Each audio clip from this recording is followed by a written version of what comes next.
عمران خان صاحب نے ایک گائیڈ لائن دے دی ہے. عمران خان صاحب نے واضح طور پر بتا دیا ہے کہ اب ہماری ڈائریکشن کیا ہوگی، منزل کیا ہوگی، اور وہ منزل ہے پاکستان کے عوام، مہنگائی کا خاتمہ، بے روزگاری اور اس جعلی نظام سے چھٹکارا، اور پاکستان کے عوام کے لیے ان کی پسند کی حکومت لانا اور نئے انتخابات کی طرف بڑھنا. یہ بنیادی باتیں کر دی گئی ہیں. اب جو اس وقت سچویشن ہے، پاکستان تحریک انصاف کے ایک رہنماؤں کی پریس کانفرنس بھی ہوئی عمران خان صاحب سے ملاقات کے بعد. انہوں نے واضح طور پر یہ کہا ہے کہ پاکستان تحریک انصاف کے رہنماؤں نے کہ چیف جسٹس قاضی فائز عیسی صاحب استعفیٰ دے دیں، اور اگر وہ استعفیٰ نہیں دینا چاہتے تو پھر وہ انصاف کریں، اور اگر وہ انصاف بھی نہیں کر سکتے تو پھر پاکستان تحریک انصاف اور عمران خان صاحب سے متعلق جتنے بھی مقدمات ہیں اس میں اپنے آپ کو الگ کر دیں، کیونکہ قاضی فائز عیسی صاحب ایک متعصب کے طور پر سامنے آ چکے ہیں. ان کا تعصب ہے پاکستان تحریک انصاف کے ساتھ، عمران خان صاحب کے ساتھ، اور پاکستان تحریک انصاف سے جڑے ہوئے تمام مقدمات میں. کیونکہ خاص طور پہ کل جو انہوں نے فیصلہ دیا اور الیکشن ٹریبیونلز کو کام کرنے سے روکا اور لاہور ہائی کورٹ کا آرڈر سسپینڈ کیا، اس کے بعد یہ بات واضح طور پر سامنے آ چکی ہے کہ قاضی فائز عیسی صاحب اس جعلی نظام کو بچانے کے لیے سب سے بڑے سہولت کار کے طور پہ سامنے آئے ہیں، اور ان کا کردار جو ہے وہ انتہائی منفی ہے. لہٰذا اس صورتحال میں عمران خان صاحب نے واضح طور پر یہ کہہ دیا اور بتا دیا، اور اس کے اکارڈنگلی اب پاکستان تحریک انصاف آگے بڑھے گی. اور اس میں جو پریس کانفرنس کی گئی اس میں انہوں نے بتایا کہ آج کا جو جلسہ ہے وہ حقیقی آزادی کے لیے ہے، اور عمران خان صاحب نے بھی یہ پیغام دیا ہے جیل سے کہ حقیقی آزادی کے لیے نکلیں اور آج اپنی پریزنس شو کریں. کیونکہ ایک مثال میں آپ کو دے رہا ہوں کہ کل پیٹرول پمپس ایسوسی ایشن نے، آل پاکستان پیٹرول پمپس جو ڈیلرز تھے، انہوں نے ایک دھمکی دی، ہڑتال کی دھمکی دی، اور رات گئے مذاکرات ہوتے رہے، وہ نہیں مانے، اور وہی ہوا. ان کے مطالبات راتوں رات مان لیے گئے، اور آج صبح نوٹیفیکیشن جاری کر دیا گیا جناب وزیر اعظم شہباز شریف صاحب کے حکم پر کہ فی الفور نوٹیفیکیشن ان کے مطالبات پورے ہو گئے. تو اس لیے اگر پاکستان کے عوام چاہتے ہیں کہ ان کو ان کے حقوق ملیں، ان کی عزت بحال ہو، جان مال آبرو کی حفاظت ہو، اور اس ٹولے سے جان چھوٹے، اور مہنگائی خاتمہ ہو، بے روزگاری کا خاتمہ ہو، اور یہ سارے مسائل جو ان کی طرف بڑھ رہے ہیں، اور خاص طور پہ پولیس گردی کا خاتمہ ہو، تو اگر وہ یہ چاہتے ہیں تو پھر ان کو اپنے حقوق کے لیے نکلنا پڑے گا. اور حقوق کے لیے نکلنا ہے، پرامن طور پر نکلنا ہے، پیسفلی نکلنا ہے، اور وہ باہر نکلیں اور باہر آ کے کل اپنی پریزنس شو کریں. یہی بات عمران خان صاحب نے کہی ہے، اور پاکستان تحریک انصاف کے رہنماؤں نے بھی یہ بات کی ہے. اب دوسری جانب باتیں ہیں کہ یہ سب کچھ ہو رہا ہے اور گرفتاریاں بھی ہو رہی ہیں، اور پولیس بھی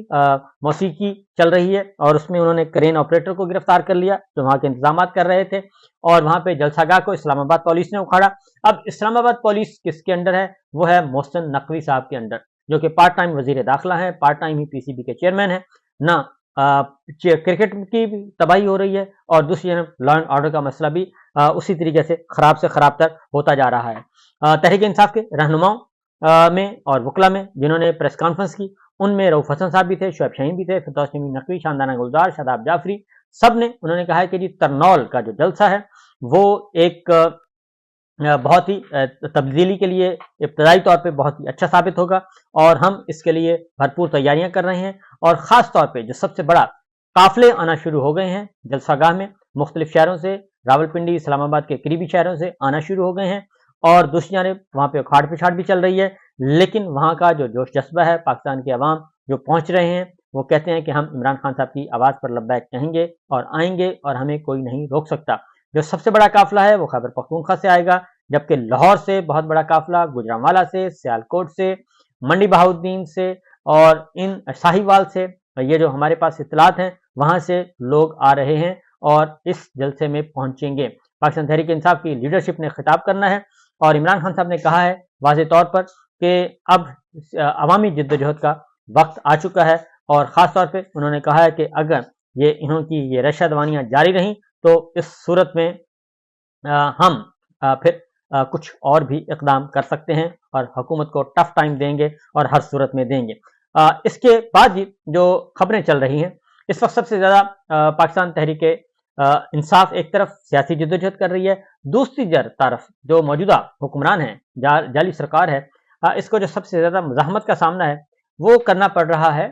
عدلیہ کی طرف سے. عدلیہ اب ان کے فسطائیت کے جو ہتھ کنڈے ہیں ان سے مروب بھی نہیں ہو رہی، ڈر بھی نہیں رہی، اور وہ انصاف فراہم کرنے کے لیے بھی تگ دو کر رہی ہے، اور وہ اس کے لیے کر رہی ہے کہ اگر آئین کو بچانا ہے اور دستور کو بچانا ہے، اس نظام کو بچانا ہے، تو پھر عدلیہ کو آگے نکلنا ہوگا۔ اگر عدلیہ اس وقت بھی خاموش رہی تو پھر پاکستان میں دستور نام کی کوئی چیز نہیں ہوگی، اور دستور جو ہے وہ محض پڑھنے کے لیے ہوگا۔ عدلیہ ہی اس کی محافظ ہے، اور عدلیہ کو اب کیا کیا جا رہا ہے؟ عدلیہ کو بلیک میل کیا جا رہا ہے۔ عدلیہ کو کس طریقے سے بلیک میل کیا جا رہا ہے؟ 2 آنریبل ججز کے خلاف، پہلے جسٹس اطہر من اللہ صاحب کے خلاف کمپین چلائی گئی، پھر جسٹس بابر ستار صاحب کے خلاف کمپین چلائی گئی، توہین عدالت کا نوٹس ہوا، لیکن قاضی صاحب نے دونوں مجرموں کو چھوڑ دیا گیا، اور 34 ٹیلی ویژن چینلز کو جنہوں نے بتایا تھا کہ یہ عدلیہ کی توہین ہوئی ہے، ان کو نوٹس جاری کر دیا گئے، تمام ٹی وی چینلز کو۔ بہرحال اب ایک اور کام شروع ہو چکا ہے، توہین عدالت کی کارروائی اسلام آباد ہائی کورٹ میں بھی چل رہی ہے، چونکہ جسٹس بابر ستار صاحب بہت ایکٹیو ہیں، جسٹس طارق محمود جہانگیری صاحب وہ بھی، اور وہ پیچھے ہٹنے کے لیے تیار نہیں ہیں، تو اب ایک اور کام شروع کیا گیا ہے، جسٹس طارق محمود جہانگیری صاحب کے خلاف کام شروع کر دیا گیا ہے، ان کے خلاف غلیظ قسم کا پروپیگنڈا شروع کر دیا گیا ہے، ان کی ڈگری کے بارے میں سوالات اٹھائے جا رہے ہیں، جبکہ وہ کئی سالوں سے اسلام آباد ہائی کورٹ کے جج ہیں، نہ صرف جج ہیں بلکہ اس سے پہلے ایڈوکیٹ تھے، پاکستان بار کونسل سے منسلک، اور ہر چیز، تو ان کی ڈگری کو جعلی قرار دیا جا رہا ہے، اور سوائے اس کے اور کوئی مقصد نہیں ہے کہ ان کو انڈر پریشر رکھا جائے، بلیک میل کیا جائے، غلیظ قسم کا پروپیگنڈا کیا جائے، شیطانی میڈیا کو استعمال کیا جائے، ڈیجیٹل دہشت گردی کی جائے، اس کے علاوہ اور کچھ بھی نہیں ہے۔ دوسری جانب chief justice Lahore high court Malik Shahzad صاحب، جنہوں نے بہت ہی اچھے کام شروع کیے تھے، لیکن ان کے خلاف بھی ابھی تک ان کو سپریم کورٹ قاضی صاحب ان کو اٹھا کے سپریم کورٹ لے آئے، اور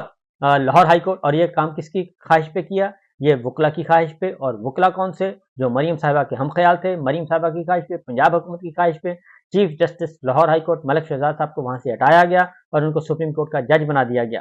اور ابھی بھی ان کے خلاف جو ہے وہ تعدیبی کارروائیاں چل رہی ہیں، اور تعدیبی کارروائیاں 2 سال پہلے کا واقعہ، 2 سال تک خاموش رہے، اور اس واقعے کو دوبارہ جو ہے اس کو اٹھایا گیا، دوبارہ احتجاج کروایا گیا، دوبارہ یہ سارا کچھ سٹیج تیار کیا گیا، اور اس کو بھی جسٹس ملک شہزاد صاحب کو بھی بلیک میل کرنے کی کوشش کی جا رہی ہے۔ اسی لیے یہ پولیٹیکل موٹیویٹڈ کیسز جو ہیں، اور خاص طور پہ آپ 2 سال تک خاموش رہے، اور 2 سال بعد اب آپ آئے ہیں اور آ کے اس کو مینوپولیٹ کرنے کی کوشش کر رہے ہیں، مینور کر رہے ہیں، تو اس کا کوئی فائدہ نہیں نکلے گا۔ یہ بالکل اسی طرح ہی ہے جیسے قاضی فائز عیسیٰ صاحب کے بارے میں آلریڈی ایک ان کی بیرون ملک جائیدادوں کے بارے میں جب ان کی فیملی کی اور جائیدادوں کے بارے میں پتہ چلا تو ریفرنس فائل ہوا، FBR کی رپورٹ ابھی تک موجود ہے، تحقیقاتی رپورٹ موجود ہے، اس میں ایک مفصل ہر چیز، لیکن اس کو ٹیکنیکل گراؤنڈز کی بنیاد پہ اس وقت اس کو کہا گیا کہ نہیں جناب، یہ تو میلافائڈی ہے، بدنیتی پر مبنی ہے، یہ اس لیے ہے کہ انہوں نے فیض آباد دھرنا کیس کا فیصلہ دیا تھا، اس لیے یہ سب کچھ کیا جا رہا ہے، تو اس کا جواب ابھی تک نہیں آیا، منی ٹریل ابھی تک نہیں آئی، اور وہ ٹیکنیکل گراؤنڈ کی بنیاد پر وہ کیس بند ہے۔